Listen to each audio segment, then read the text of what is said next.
Hey, everybody. In today's episode, it's myself, Benjamin B., and a good friend of ours, David. David comes and visits with us to talk about Stoked on Life. This is a non-profit that is here in Palm Beach County, and what they're doing is really cool. They're having an impact on the community, not just substance abuse community, but the community as a whole. We're talking about how water, the ocean, can make us feel better. It ultimately helps our mental health. It lowers our anxiety. It helps with depression. So many things. There's many of studies that have proven this. And Stoked on Life has taken it upon themselves to really impact the community through these different modalities. So we talk about surf therapy, the safety behind it, the ocean, how it can impact your life, how it can help you ultimately maintain your sobriety. We cover all that and more. Enjoy the show. Here we are, Real Recovery Talk. I am your host, Tom Conrad. In today's episode, we've got Benjamin B. What's happening, everyone? And we have a good friend of ours, David. David, how are you, sir? Doing great, guys. Thanks for having me. First things first, thank you for tuning in on the podcast app, whichever one that you choose to use. And thank you for watching on YouTube. In the end, if you have any comments, questions, or concerns, you could always reach us, info@realrecoverytalk.com. Again, that's info@realrecoverytalk.com. And ultimately, we want to help you turn your mess into your message, right, peeps? Yes, sir. You. What's up? What's going on? Here we are. It's freezing. Dude, it is here cold in South Florida. What's the temperature right now? Wagers? Oh, God. 52. This is pretty pathetic, actually. 60 something? It's 68 degrees. Why Hey, is look it at so you. much colder inside? You were raised in the cold. Look at you. I mean, I'm keeping my jacket on too, so I shouldn't be. I just they just asked me if I wanted to go grab my jacket. I'm like, no, I'll be fine. Then now I'm like, maybe I should have ran downstairs real quick. I mean, look, it's cold for, when you're from Florida, like myself, and it gets this cold, the heater never goes on. You open the windows. Yeah. Literally. Well, I got home yesterday. I got home last night at like 9:00, and my wife had all the slider open, all the doors open, all the windows open. I'm like, oh my gosh. You know what's interesting? Because we talk about sleep all the time on the podcast. I actually slept with the windows and the slider open last night. So at my apartment, I thought that they forgot to put the screen on. I just wasn't wearing my glasses and couldn't see that it blended in. So I finally realized yesterday, oh, there's an actual screen door there. I just had to rip it over.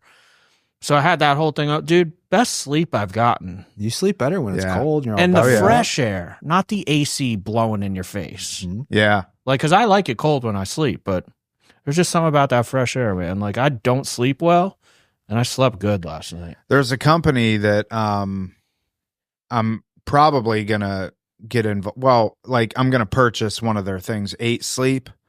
And it's a thing that you can put on your mattress. It's a cooling type contraption. But it's cool because you can set it. You could dual set it. Obviously, I sleep in a bed with my wife, so you can set it to where her side is, and then it'll actually monitor your sleep. Oh, cool. Over weeks and months and adjust accordingly. They're not cheap. They're rather expensive, but in preparation for summertime. Yeah. Or maybe who knows, in a couple of weeks when it gets to be 85 degrees and Right around the corner. Yeah. I know there's those watches, like the iWatch and all the different watches, the Versa, that track your sleep. And I had mine on. And based on the algorithms, they're actually pretty accurate compared to an EEG machine to actually track your sleep. Yeah. I think it's 80% or close. Yeah. And then I got frustrated because your sleep score is crap. And I'm like, and after too many times, not getting a good sleep score, I took it off because I didn't like seeing it. But I do sleep much better, you said, when it's cold out and all that fresh air. Just getting out of bed is a little harder in the morning, but yeah, I'd take the sleep any night. So, all right, David. Well, appreciate you coming on. Super stoked to be here. Yeah, well, super stoked to have you. And I'll do a little intro, and Ben, you can follow up. Stoked on Life. You guys were on the show. This would have been a year ago. Yeah, feels like probably about a year ago. Yeah. And Stoked on Life is a program that Rock Recovery Center, we work with you guys, and you guys do, well, I don't want to butcher this. So we work with Stoked on Life. Our clients work with you guys on a weekly basis and really tailor to the addiction space, substance abuse space. And so obviously wanted to have you back on the show to talk about kind of what has transpired over the last year and just go from there. Maybe real quick, I'll give a little recap from my perspective, like how it kind of got going too. Yeah, please. So with Rock, when I first in 2017, I purchased some soft top surfboards. We do the experiential therapy here, the adventure stuff. And, you know, I've been surfing since 8 years old. So, you know, 32, 33 years now.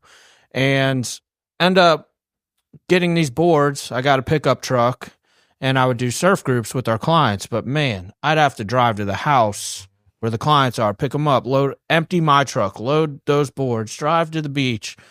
It's only me, we have staff members like Tom who can't even swim. So, you know. Yeah, well, guess what, asshole? You don't have a pickup truck either. You have a car with a bed. Your little Toyota Tacoma. You can't call that a pickup truck, but I digress. All right, well, shots fired. Let's go. We'll see how this is going.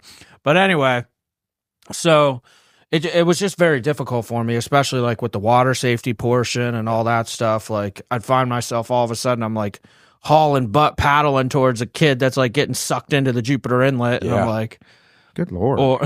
Way to upsell liability. Tom's like, no, shit. Well, dude, we have a great liability waiver at Rock Yes. too, since we do the adventure experience. Nobody's ever drowned. No. So, but anyway, come across through people in the industry. I have a really good friend, Stephanie Matthews, who actually brought you up and said, you need to meet David. And, you know, I'll just throw it out there. David rips, dude.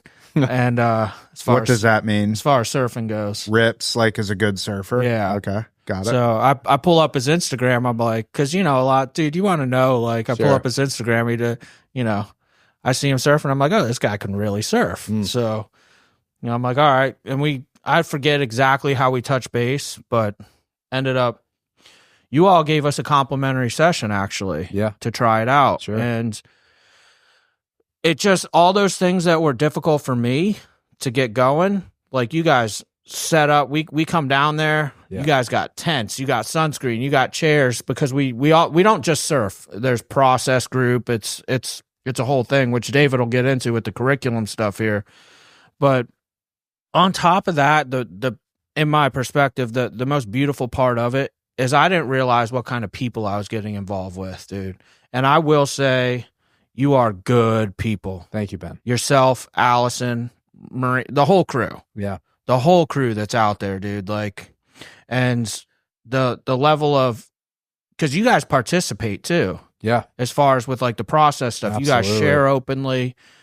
You know, Marina, Jack, dude, it flows. You could tell the clients are like, oh, they're serious about this. Yeah, that humility is really important, and it's very, very life-giving for us. So I love it. I'm sure there'll be more for me to touch on. There's a lot more I want to say right this second, but I'm sure it'll all start coming up too. So we'll hand it over to you, because now thank you. We've been utilizing you guys for over a year. Yeah, you were our first group. You're still our favorite. Don't tell the other centers, but you guys, I have to say, compliment for compliment. What you guys do here at Rock is just extra special, and it just comes from the heart. You guys put the patients first, and unfortunately in medicine, that's not always the case. But you can really feel that with what you guys do. And I know that if I have clients that come across my radar outside of this space, you guys are my number one pick always. And so what you guys do here is just extra. So kudos to you guys. And yeah, so I started with Stoked on Life, would have been a little over a year ago.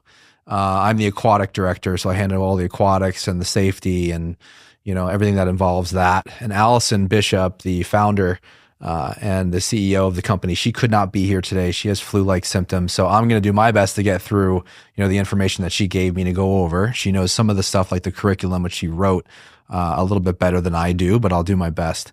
And so I came on with Allison. It all kind of started for me from a low place. Actually, I was going through a divorce 2.5 years ago, and I needed a passion project, and I was working in physical therapy, and I was on a salary position, and it was comfortable, but I was just grinding in the clinic, and I was just in a low place after the divorce, and I was just praying about it, and I was like, I need a passion project. And so I launched Jupiter Island Surf, which is my for-profit surf business, and it literally was just me on the beach with clients, like sharing the love of the ocean, giving them that experience, watching them get their first ride and just be stoked, right? And through that, I had a friend that introduced me to Allison, because Allison's not the unicorn of surf therapy. She's not the surfer and the therapist. And so she needed a water guy and a surfer. So she brought me aboard, and that's where it all started. And it's been an amazing year for us.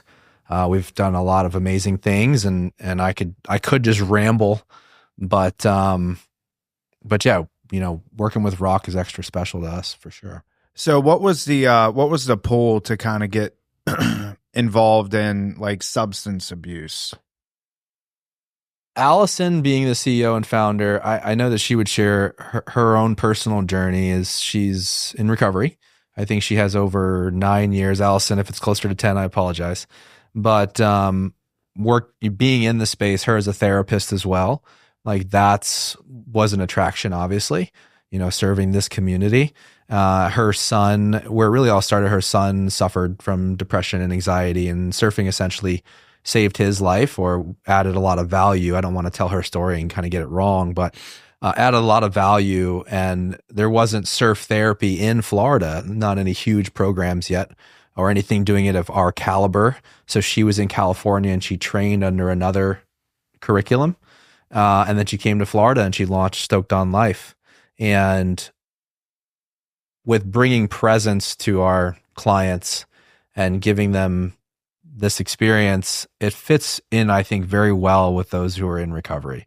And, in the beginning, when we were making a little more concise on the demographics we wanted to serve, I was saying that every human could benefit from what we do, even if they don't get in the water.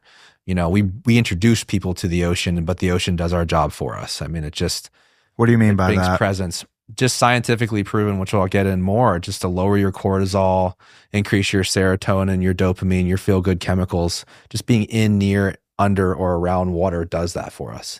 I want to touch on my personal experience with this, because you asked me literally the last session I was out with you guys. I go out every week, every other week with you all. Brock utilizes you guys every week. Yeah. But specifically, you asked me 2 weeks ago, Ben, where's an example how the water has helped you? And because I want to give some validity to what you just said about Allison's son and his mental health stuff. And you said, quote, it saved his life. Yeah. Surfing saved his life. Just a quick little excerpt real quick. When I was in high school, there was a day, and I shared this openly with our clients, where I was highly suicidal. Yeah. I was probably about 14, 15 years old. I didn't have a driver's license yet. I know that. But I always kept a board in the back of my mom's truck, and my mom could see I was just off this day, like worse than normal, which I was already bad, but she was like, something's real bad today. And I remember her saying, Ben, she was driving me to school, and I always wore board shorts to school anyway. Yeah. Board shorts and sandals, that's all I ever wore. Yeah. And we're like almost there, and I just noticed she takes a right turn instead of a left turn. Mm-hmm. And she's like, Ben, I'm just going to take you to the beach, and you can surf all day today. And the waves just so happened to be really good that day. And literally, had she dropped me off at school that day, I probably would have done something stupid.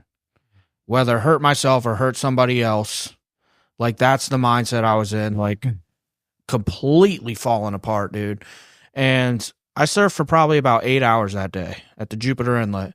And something about surfing, and we talked about this last time, is like you were just saying, when you're in that water and you're surfing, when you catch a wave, for whatever reason, there is nothing else on your mind. Nothing. Like it's near impossible to have anything else on your mind, because you got to make that drop. You got to make that line. Mm-hmm. Like, and you're just so hyper vigilant, all your senses, that like you can't possibly be thinking about, I want to kill myself right now. Valid. Like you're so in the moment then and there. And then the paddle out, you're sitting out there beyond the break, like you and God, man. Even if you're struggling to get out, duck diving, you're in the present moment. But like you said, when you're on a wave, when you're riding a wave, you're eternally present. You can't be thinking of anything. And I can remember many waves in my life in my mind's eye when time feel like it just stood still. And as surfers, we spend our lives chasing seconds.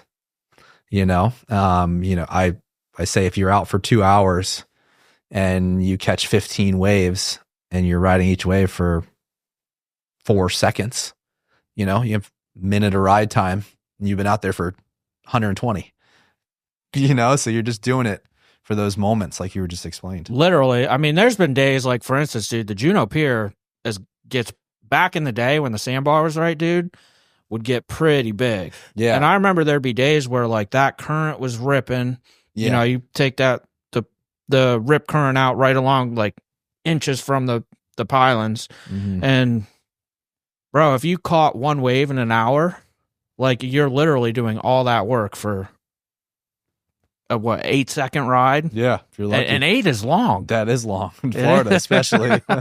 Maybe 3 seconds, you know, but there's just something about being in the water. So I don't want to make it also seem like just surfing, Exactly. which you'll get into. Like the thing that goes in my mind, like growing up in Florida, dude, I did a lot of snorkeling. I was always in the water, Absolutely. like at the beach. When you're down under, you know, you free dive 15, 20 feet and you're sitting down there looking around. It's a beautiful place. And you're not thinking about anything else. It's so the water in general, Yeah, being involved with it. But I digress. I just wanted to throw some personal experience and thank you. validity to the fact that like the water can literally save your life. Yeah, there's a lot of healing properties in the water. Mm-hmm. And like you said, I don't know if you want to add anything, Tom. I don't want to run away with it. No, the only thing that I was going to contribute to that is, and I'm not a water guy. I don't pretend to be. In fact, I like the beach. I like being there. I've seen him come down. He's like, I don't know why I'm here. I don't like the work going to. Now I'm looking from the framework of having 3 kids, and they love the beach, right? As they should. But what I don't like about it is the work before and the work after. Being there, I love it, right? It's great. But what I wanted to get to was the vast majority of our clients aren't from here. Mm-hmm. And they're all, you know, if we have 20 people here, 18 of them are from the Northeast or somewhere where there's no beach access. Yeah. In terms of ocean, you know, maybe you're Lake Erie or something like that. But so this is oftentimes some of their first experiences with the ocean. Yes. And I think that's one of the coolest things about what you guys do. Yeah. Is, okay, here's the ocean. Now, what can we do with it? Because you just stand there and look at it and it's like, you know, it's overwhelming. Yeah. Even for me. And I've been to the beach and the ocean, you know, 100 times over the years. But for them, you can just see the experience. Like they're like, wow, this does exist, you know, but then you can get so much deeper into it. Yeah. And how it can attribute to your sobriety and your recovery, and, you know, what it does to our overall psyche, just being in the presence of the beach. Yeah. And now you also have to be smart about it too, because yes, it could save your life, but it can also kill you. Absolutely. It's extremely dangerous. And I know this for fact. So, you I know, just see Tom getting sucked away in my mind. Just witness Tom's death in your mind's eye. Yeah. well, man. I shared the story. I'm not going to share The it. snorkeling story? The snorkeling story. Yeah. I mean, it will forever be in my mind, but I almost died.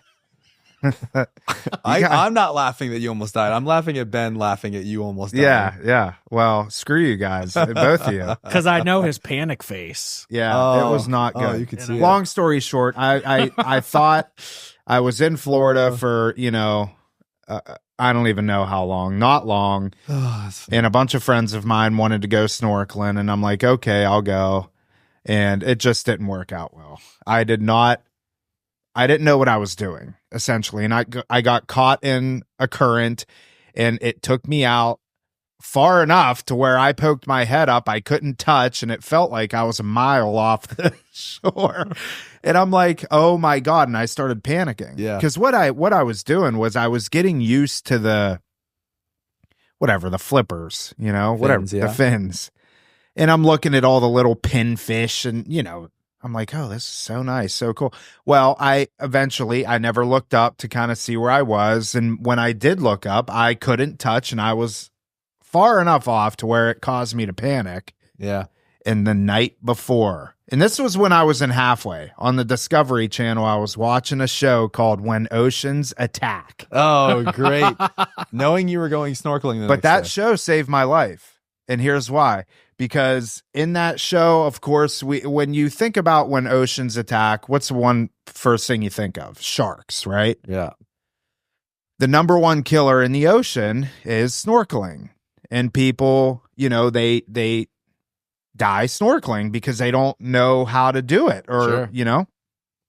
and it said if you ever get caught in like a rip current or you get pulled out, you can't panic and you have to stay calm. And at first I'm like flailing and trying to get back to shore, and that show popped into my mind and I like slowed down. I'm like, okay, dummy, slow down. And finally I was able to make my way back into the shore, took my fins off, took all the gear off, chucked it up the beach and said, I'm done. I'm done. Yeah. And my friends, screw them. They were already out. This was in Boynton somewhere. Yeah. And there was some reef somewhere that they knew, and they were all like, knew what they were doing, and they were out there all just, getting along real great. And here I was. What's cool though, you don't have to be familiar either to get something out of it, which Yeah. I want to like give another example. We currently have a client here right now, to your point, Tom, literally came down and said, this is my first time ever in my life at the beach. Yeah. We love Dude, that. and she's like 60. Yeah. Oh, wow. Never been to the beach in her life. Yeah. It's like, this is my first time. And obviously not everybody's going to surf, Right. whether it's cold, it's too rough, whatever maybe they don't swim well.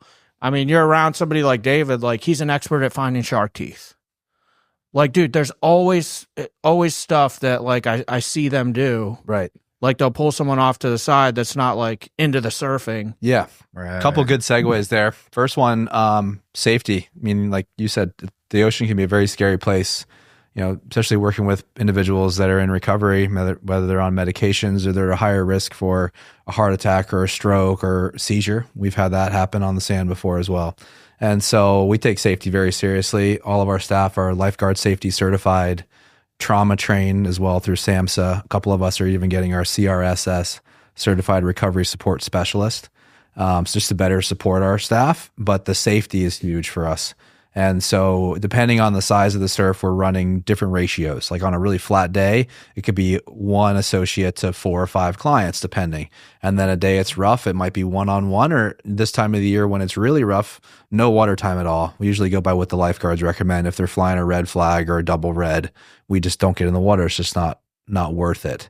But we do practice safety. So every so often, for our current staff and anyone new coming in, they have to show competency that we're getting down, we're getting in the water, we're practicing rescue techniques on the board or without the board.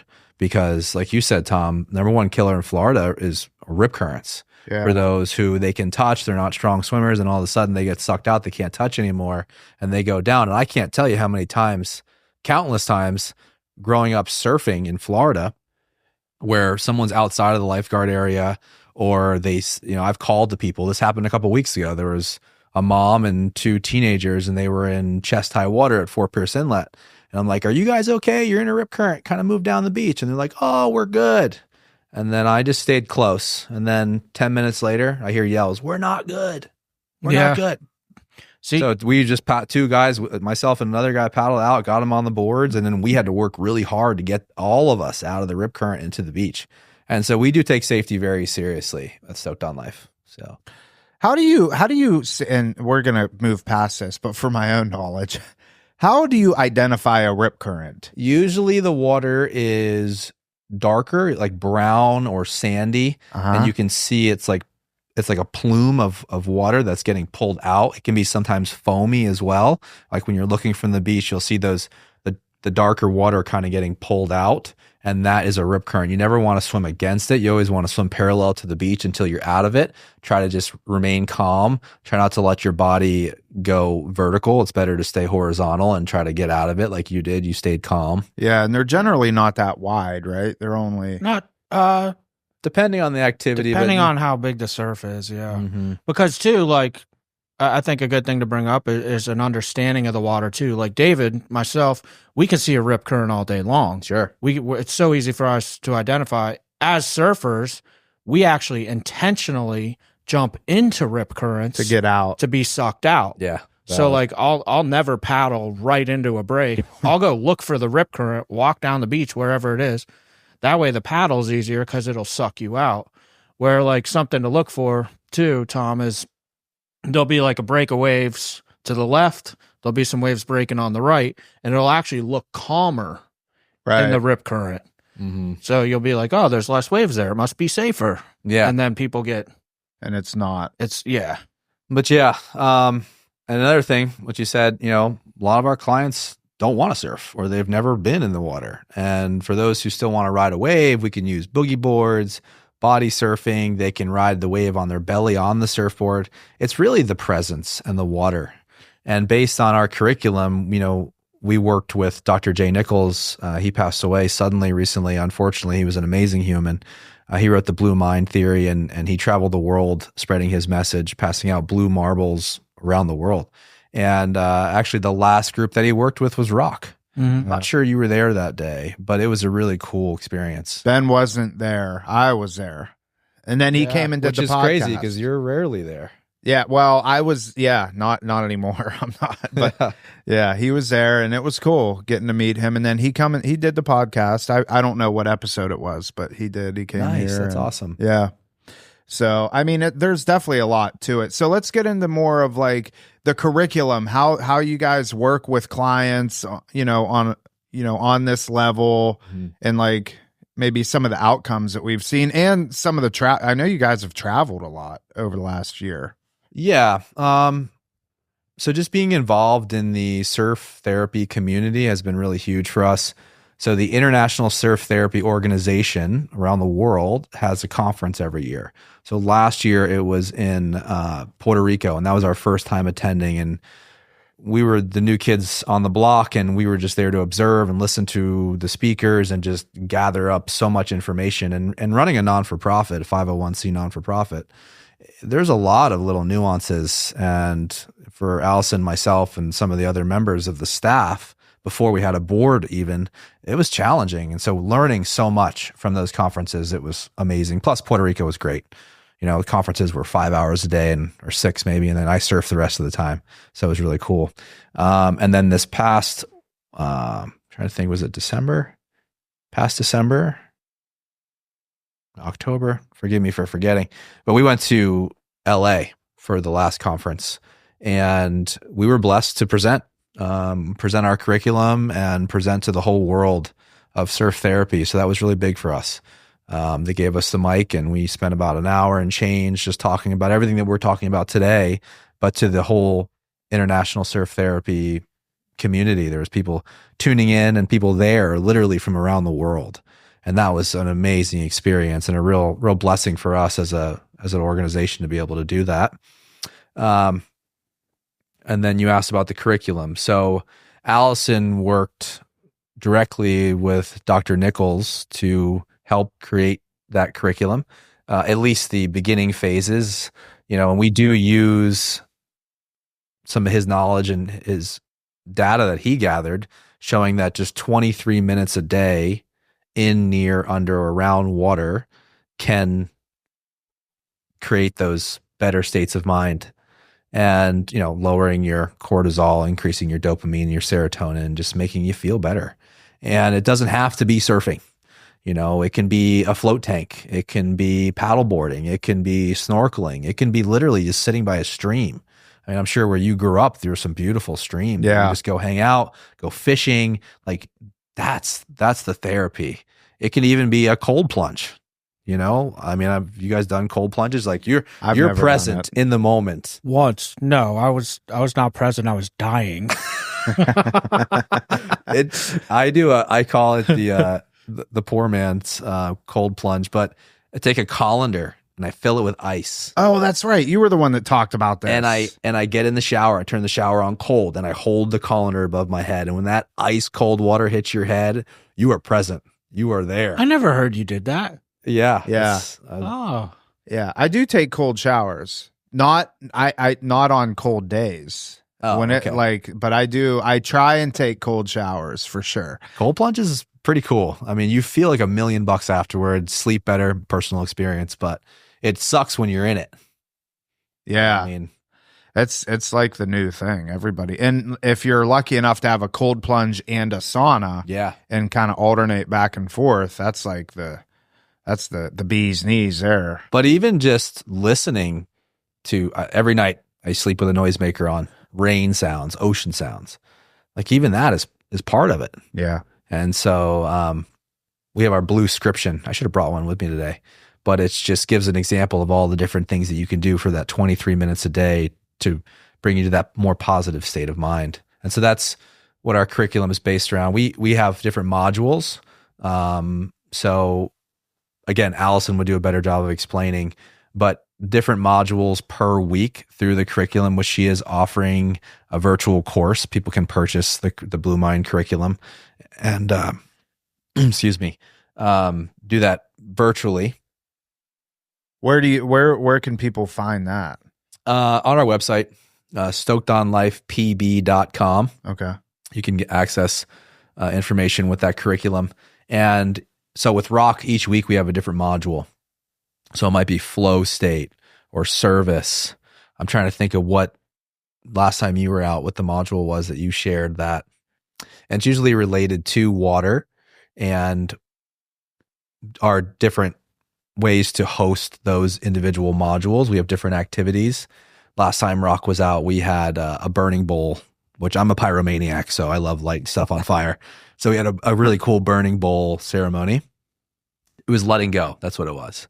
And so what people wanted to manifest and look forward to this coming year, and then things you just wanted to let go that didn't serve you anymore, had a burning bowl ceremony. So yeah, each sessions are around 90 minutes. Usually clients come down, like for example, with Rock, like Ben was saying, we have it all set up for you. Chairs, tents, surfboards, safety equipment, towels, the whole nine, and then come down, do what we call our awe walk. So getting at an awe walk, like being in the state of awe, okay. like presence. Yeah. And so individuals come down and they take 10 minutes or so to walk around, get out of their heads, into their senses, look at the ocean, feel the breeze, the warm sand, whatever the case may be. Maybe even today, like the cold breeze. Yeah. It's just bringing you presence, getting out of your head. And then sometimes we ask them to gather up an intention piece, something that they maybe visualize or they find physically on the sand that represents that day's module. So for example, with letting go, I found a coconut husk. And for me, it was just peeling away those layers that don't serve me anymore to reveal something better. So that's just an example of what an intention piece could be. Or a sea glass. Sea glass would be great. Yeah. People have found all sorts of things. I mean, we've had molded into. Is sea glass like I don't know if it's true or not. Don't laugh if it's not. He's already laughing. Is it like is sea glass that has been like in the ocean that has gotten like formed into like is it from like pollution? Like where does sea glass come from? Yes, it is just glass in the ocean that's rolled around. Got it. So, okay, my theory's correct. It's not like a shell. I wanted to lie. I really did. I wanted to say it's just the pressure of the ocean over a long period of time and just creating glass. Yeah, no, I wouldn't have bought that one. No, but it is. It's from the pollution of the ocean. Yeah. And, like broken bottles and stuff. It's literally a broken beer bottle. The good one to get is the blue sea glass. If you find blue, it's a little more rare. Yeah, dude. Blue is nice. Why? Why is that rare? More rare. Oh, okay. I mean, how many blue bottles do you know out there? Back when you used to drink Zima. Oh, Zima. Yeah. Whatever that Yeah. That was my first alcoholic experience. Alcoholic drink was Zima. Or there was an energy drink. I think it was from Costa Rica when energy drinks like first came out. Back in like the Zima days, it was called Balls. Balls? BAWLS. I don't remember that. It was a blue glass bottle.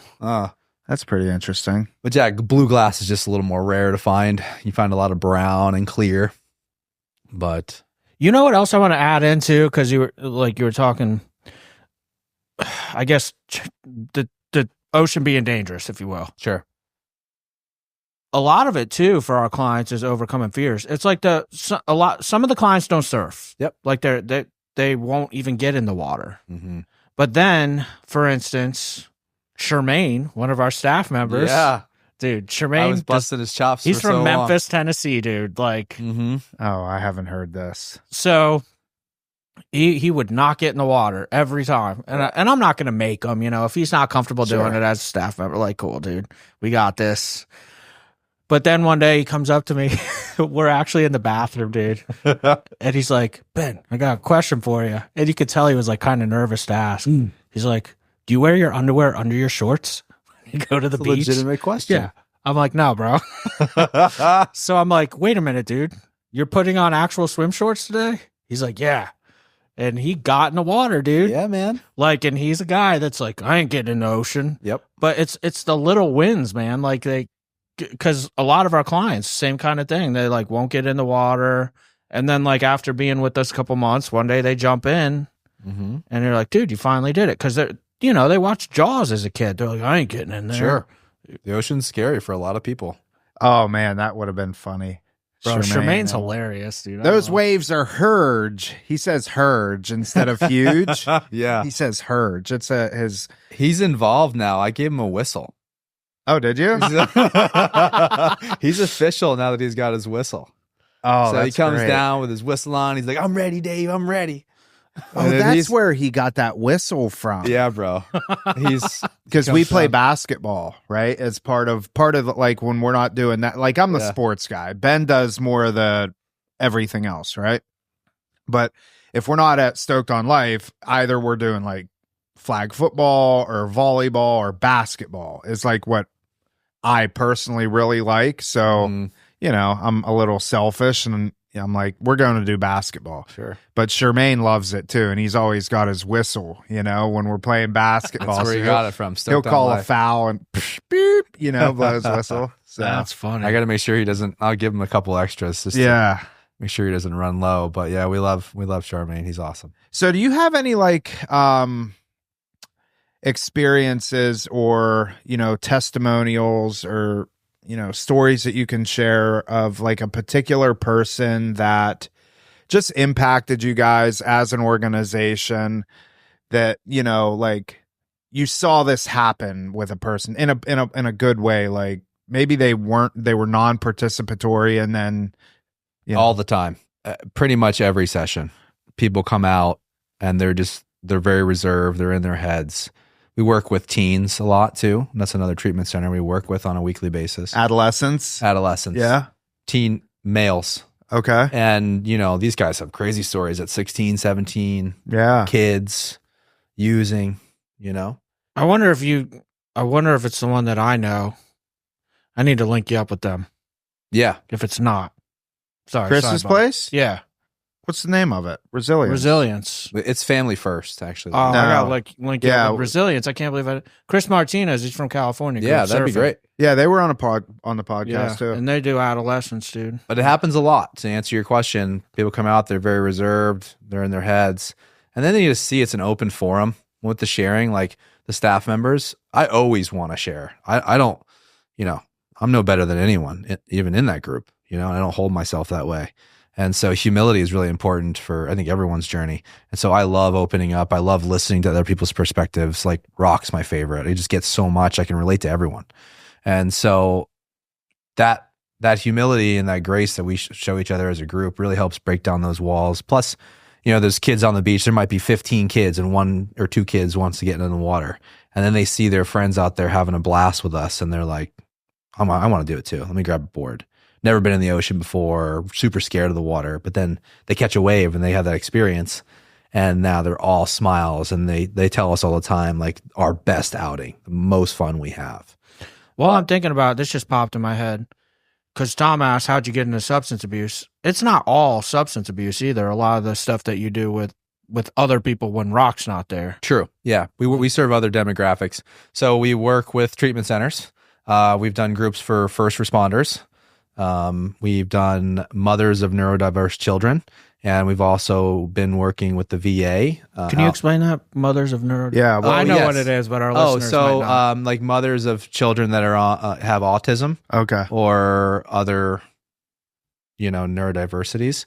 For it's- some of those parents, it can be very demanding, Mhm. especially depending on the level of the child or the adult or young adult. It can be very, very taxing on them and very challenging. And so, getting the moms down, we've done a couple groups. It's been awesome. Oh, that's really, cool. really cool experience. Yeah, See, that's a demographic that I would never think. sure. You know what I'm saying? Like that. I would think you're going more towards the children when in Sure. fact it's the moms. Yeah, makes Because sense. you all have done like a lot of open weekend events too, where you've just invited anybody that that needed help. Open events. We used to have a public group That's that what we it would was, do where just didn't have to be involved with anything particular. You just come out and do a session. And being a non-for-profit, it is kind of hand to mouth, meaning we would need the funding to be able to service more people. But we have a lot on deck. Allison's been working with the VA to become a provider so that we can start hosting groups for the VA. We've already serviced over 2,000 clients over this last year, so that was pretty big for us. At the VA? No, in general, as a whole. Gotcha. Okay. Yeah, over 2,000 clients. And yeah, the plans moving forward is just to service as many communities as we can. Just keep spreading the love. You know, it's been cool too. I'm glad I brought this up. Like, for instance, in substance abuse, we talk about it all the time. Alcohol and drugs is but a symptom. And that's why I kind of wanted you to touch on some of those other demographics that you touch on. For instance, you all have a staff member. I won't say his name nor give like the details, but he's not a drug addict and alcoholic, but one day shared very vulnerably on some stuff he was going through.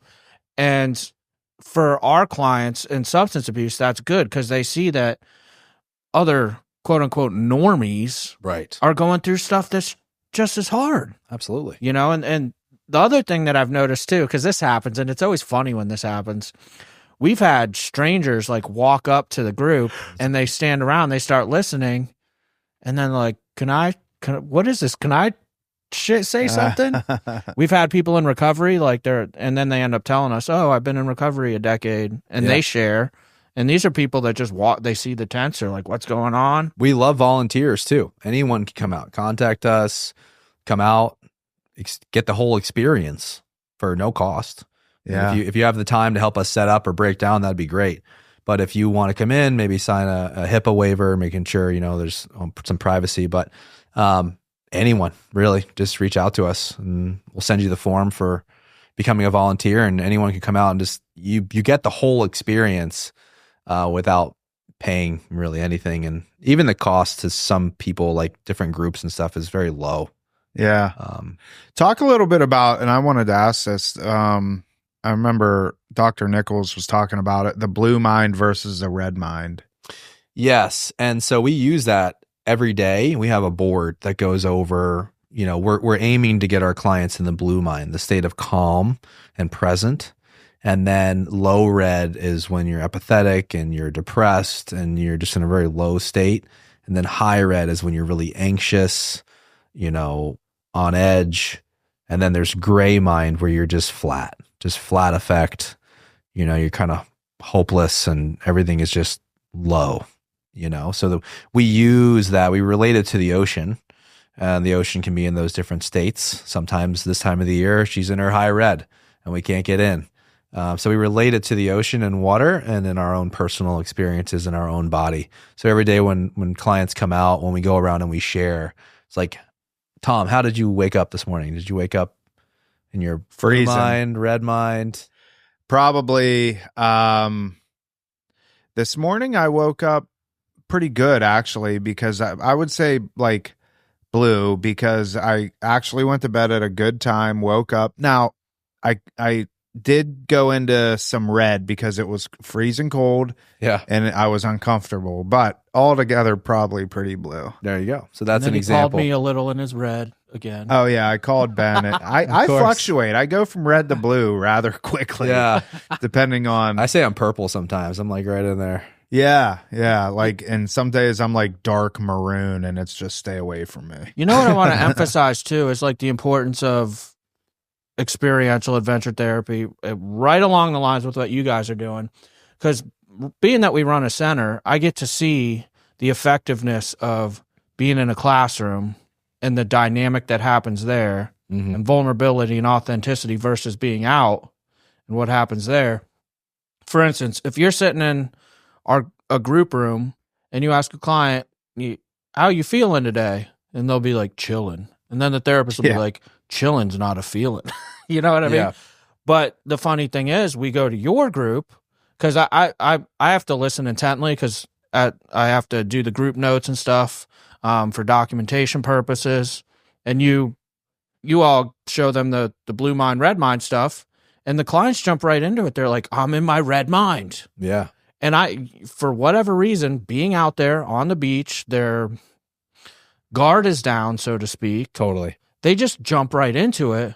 Where when you're sitting in the class, quote unquote, classroom setting, you're like having to pull. Yeah. I was going to actually ask you that in this. It was like, from your perspective, Ben, coming out for over a year now, the difference like that you see. So it's really cool to hear that you see that difference. I run both groups in the center and I'm out there with you guys. Yeah. And for me, I can honestly sit here and tell you, like, I get more insight into a client sitting there in that session, which is actually like less process time because we're doing the surfing and all the other stuff with it, the mindfulness, the meditation, where here I have a full 3 hours to like dig as a clinician. I find I get more insight being out there and like where they're at. Yeah. You know, the cool thing is like what I'll do is I'll take what I get from your sessions and the insight from the client I gather there. And then when I'm here and they pull the, I'm chilling. I'm like, really? Because, you know, down at surf group the other day. Yeah. Yesterday, that was not the case. All of a sudden you're magically better today? Well, no. Like you said, just the environment and just being at the beach, and it's most of the time beautiful, and the humility in the group. And I'm really happy to hear that perspective because I don't get to see the other side of it. So that's really cool. I think too, for the curriculum, the theory, so to speak too, it's the way that it's presented. Sure. Versus how you feeling. A therapist is asking me how I'm feeling versus, are you in your red or your blue mind? Look at the ocean. Right. What's the ocean in today? Like, it's just the way it's presented. It's less threatening, if you will. Sure. I don't know that threatening is the right word, but sitting in a group setting with 15 people or 10 in a classroom and it's how like, you feeling, you're on the spot. It's like the neuroplasticity of the experience, meaning they're used to doing it that way here or with a therapist and repetitive. So you're breaking that mold. That's what I was going to say. I mean, a lot of people that are in treatment, not just here, but any substance abuse treatment center, this isn't their first rodeo, right? They could, or chances are they've had, a few experiences in treatment, and they are used to being inside of a therapist office, right? That's probably a 10 by 10 office that's very low lit, and there's a window and a couple of chairs and stuff like that. In the group room, there's going to be 10 to 15, maybe 20 chairs in there. Everybody sits in a circle, and it can become very mundane, very monotonous, very just, going through the motions. Exactly. Versus, being on the beach in the ocean. And that's why we even incorporate that, because it doesn't have to be just at the beach. Like I said, we do a lot of, sports and basketball, and there's a pavilion there right next to the basketball court. So we're there. It's beautiful. It's PGA National. It's, there's nice trees and birds, and, you're just in the elements, and it just flows better. Yeah. I'll bring a, bag full of bagels and coffee, and, they don't feel like they're in a group room talking about the same thing that they talked about last night, and it just works. You made a comment way earlier, and it wasn't necessarily related to this, but you said something along the lines of like medicine is not always acting in the best interest of the client, or you said something like that. Oh, in the beginning, it was in reference to, dagnabbit. I don't remember. But anyway, I wanted to tie it into this too, because, like, for instance, insurance companies, they're always like, Ben, we want to see evidence-based practices. Yeah. In other words, what that translates to them is sitting in the classroom, doing CBT and DBT. Like, and what they don't realize, we're the boots on the ground seeing what actually works with these clients. And in their eyes, doing stuff like surf therapy. Right. They're just playing games out. No, you don't understand. Right. It is way more freaking effective, and I'm going to go at your throat over it. It pisses me off, dude. Well, we love that. It really does. Attack, Ben, attack. Yeah, Ben's our bull. But that's great. Great segue. Thank you. Yeah, absolutely. The insurance recommend, they recognize other therapies like equine, horse therapy, or even aquatic therapy in the pool. And so breaking down those barriers and the stigma of like, just surf therapy, just a couple stoners on the beach with surfboards, but it's the polar opposite of that. And there's more and more research coming out. And that actually brings me to my next topic. We're going to be doing a pilot study with Hanley and Rock starting soon, and where the clients are filling out different forms. There's anecdotal, but there's also, quantitative data that can show these scores decreasing, hopefully, and see them get better from what we're doing, so that, there's more validity to what we're doing in a medical sense. It exists, but it's just bringing that to the right people. And so that, hopefully over time, it'll be reimbursable by insurance. I'm wondering if y'all looked into this. If not, I maybe have something for the study. Looking at the client versus professional relationship rapport building. Mm-hmm. So, for instance, if you go to school to be a therapist, an addictions counselor, whatever the case may be, Human Services 101, Chapter 1 is always building rapport with the client. And I'm just going to call it what it is. Like, when you're sitting in the classroom setting, you have professional up here on a pedestal, client down here. In settings such as yours, everybody's equal. Absolutely. Like, what better? So that's where, like, going back to what I was saying against like insurance companies not recognizing certain experiential therapies, it's like you're literally negating the first thing that they teach in Therapy 101. Yeah. Building rapport with the client, bringing the walls down. Like, that's evidence-based. Bring it. True. Very, very true. Love that. It's so true. Yeah. Well, I think you guys are doing some phenomenal work over there. And so you said it is a non-for-profit. And so if people is there like opportunities for people to just donate to it? Absolutely. On our website, there's links. Again, it's stokedonlifepb.com. There's links to become a donor or a sponsor. Our first gala and fundraiser event is February 1st at the Amaret Hotel on Singer Island. You guys will be there. Well, at least Ben and maybe a few more.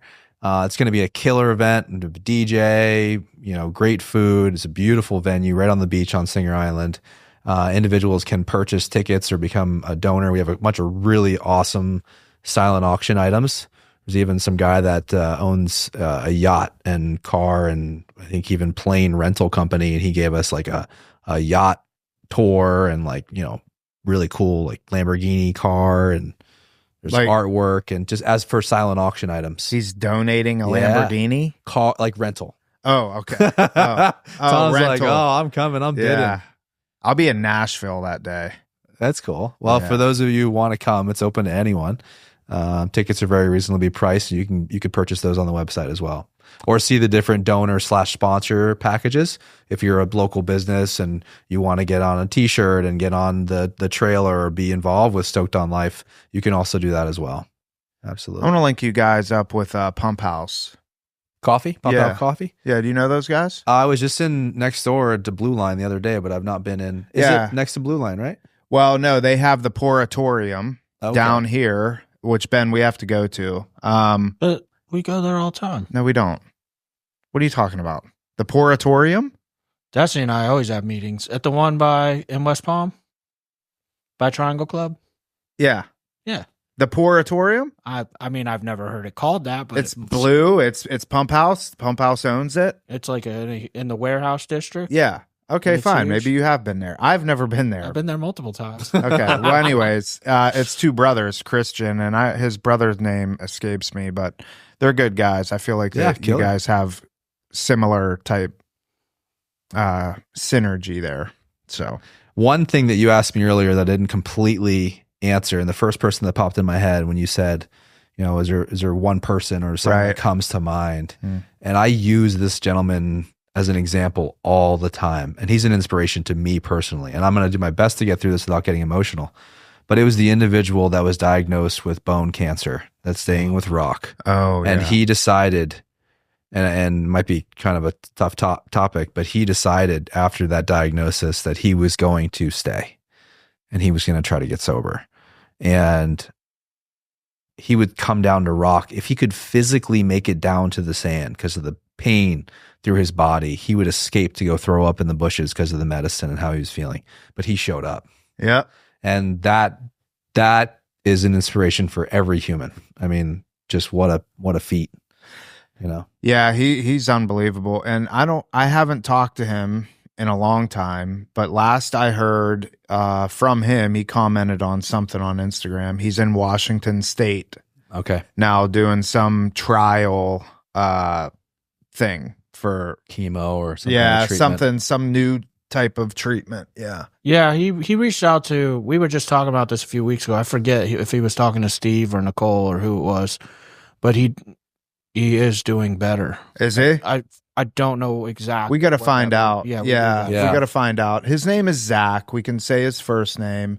But yeah, I mean, this guy, you want to talk about a story like, and I remember the day he received his diagnosis, I was literally there at group in Juno Beach under the pavilion, and he was shaking, you know, and they told him over the phone, like, by the way, you have Stage 4 Yeah. cancer. But dude, like, to see the way that he received it, and, you know, obviously at first he was shut down, didn't know what to say, but like over the days and weeks and stuff, he became, and I had multiple conversations with him right here in the back parking lot. And he's like, Tom, what he said, you know what he said to me? He said, my addiction will kill me so much quicker than this cancer diagnosis. Yeah, he did say that. Wow. Yep. You know what else was interesting too? Because like as a human being, those are hard circumstances to navigate too as a friend to that person. Sure. Because you want to like ask him, how are you? Are you okay? Yeah. Can I do anything for you? And one day he said to me, he's like, Ben, don't do that. Yeah. He's like, I just want you to treat me like I'm healthy. He's like, because I'm so sick and tired of people coming up to me and saying, are you okay? How you feeling? He's like, I just want to enjoy my day. Sure. Yeah. But it really gave me some insight, dude, because I was like, wow. And for him to have the courage to even communicate that to me, like, is a feat in itself. To tell someone your needs and advocate for yourself, like, Yeah. Mm-hmm. Pretty remarkable. was powerful, dude. Yeah. Zach's, I mean, that story, his story, I mean, I'm still spreading it. Yeah. Whenever I feel it's applicable, which is often. Yeah. Especially with like the teens. Right. Like if this guy can pony up, you guys can. And he was not Yeah. feeling well, dude. You could, No. I mean, even I when remember he came he- down a couple times, he was very, very sick. bro. Yeah. Well, let's land this plane, shall we? It's been an hour and Bro, you're 1 running minute. an airport with that saying. That's a great saying. Do you have a better one? No, but every podcast. Let's shake this Oh. protein bottle, shall we? Let's guzzle this protein powder. I don't know, I'm stretching. What? Let's steam this broccoli. Oh, bro, you should stop while you're All behind. right. Yeah, you're- David, appreciate you coming on, man. This was a blessing, and I really love having the opportunity to do this. You guys are amazing. Keep doing what you're doing because it is changing many, many lives, and the outreach that you guys have, and what's the word I'm looking for, but just the trickle effect. What word am I looking for Yeah. here? But just that's good. you know, you guys are saving. It's better than my thousands and steamed thousands. broccoli reference. Yeah, I think it probably was. But yeah, this was awesome. Thank you guys so much. And if anyone else wants to contact us, you can check us out on Instagram, Stoked on Life, and the website again, stokedonlifepb.com. Yeah. And I'll say this: I highly believe in everything that they're doing. Like, if you're running a treatment center and you listen to this, or you're an employee there, bring it up as a suggestion, dude, because like it has been so beneficial for our clients. Thank you, Ben. Logistically, makes it easy for us as an organization. A lot of times, what keeps places from getting involved, they're like, "Oh, how much work is it going to be for me?" It made our lives easier. Yeah, it really did. It's a win-win. It really client is. retention too. Everything. You know? Like, so Yeah. I'm It gives the clients something to look forward to.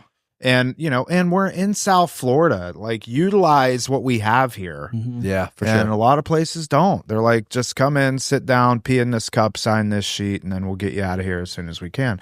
And that's ridiculous. That model doesn't work. No, it doesn't. sound like it would. So, And we're branching out to do more water experiential therapies besides surfing. yeah. Like I said, we partnered with Blue Line.